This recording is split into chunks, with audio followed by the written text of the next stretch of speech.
নমস্কার বন্ধুরা, বাঙালি রান্নাবাটি চ্যানেলে আপনাদের সবাইকে স্বাগত। তো আপনারা কেমন আছেন? আশা করি ভালো আছেন, সুস্থ আছেন। তো দেখুন, আমি এই চিংড়ি হলো বাগদা চিংড়ি, এর মালাইকারি করে আপনাদের সঙ্গে শেয়ার করছি। তো চলুন এখন মাছটা আমি ধুয়ে নিই।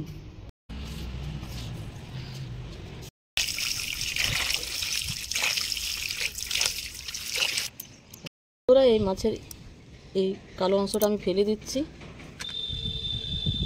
খেলে খুব পেটে ব্যথা হয়।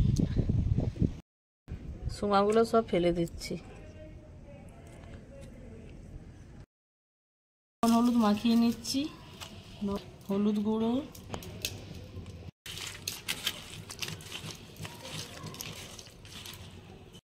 কড়াই গরম হয়ে গেছে, সরষের তেল দিয়ে দিচ্ছি। এটা আমি সরষের তেলে রান্না করব।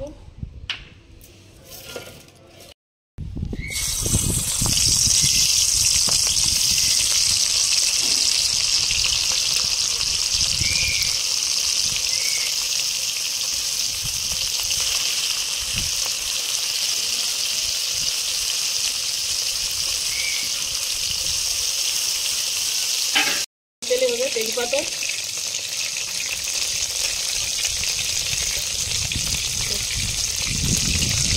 পেঁয়াজ বাটা,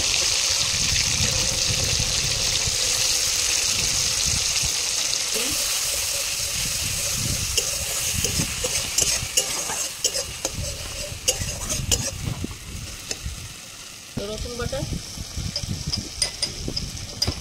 আদা বাটা,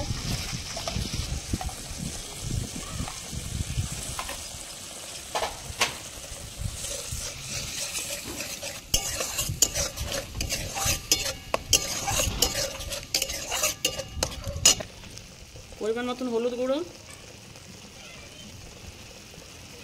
ঝাল লঙ্কার গুঁড়ো, জিরের গুঁড়ো, কাশ্মীরি রেড চিলি পাউডার, একটু চিনি দিয়ে দিচ্ছি, পরিমাণ মতন লবণ। এখন ভালো করে মশলাটা আমি ভেজে নেব।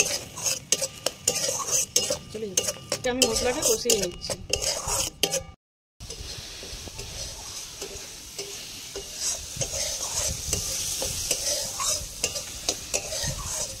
মশলা কষানো হয়ে গেছে, দেখুন তেল ছেড়ে দিয়েছে। তো আমি এখানে গরম মশলা দিয়ে দিচ্ছি। আগের থেকে আমি নারকেলের দুধ বার করে রেখেছিলাম, এখন দিয়ে দিচ্ছি মালাইকারিতে।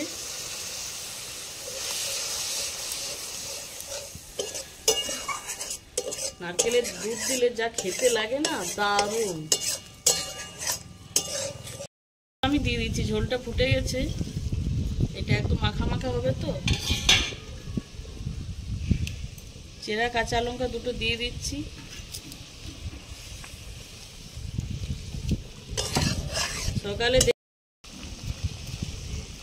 সকালে যেই দেখি বাজারে বাগদা এসেছে, তাই ভাবলাম গলদা না থাকলে কি হবে, বাগদা দিয়ে আজকে মালাইকারি বানাবো।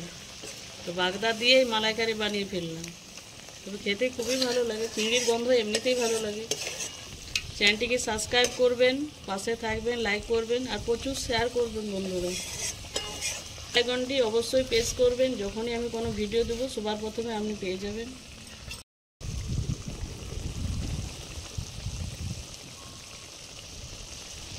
এই মাছের মালাইকারি একদম রেডি হয়ে গেছে, আমি উপর থেকে ধনিয়া পাতা ছড়িয়ে দিচ্ছি। এখন মাছটা আমি নামিয়ে নেব।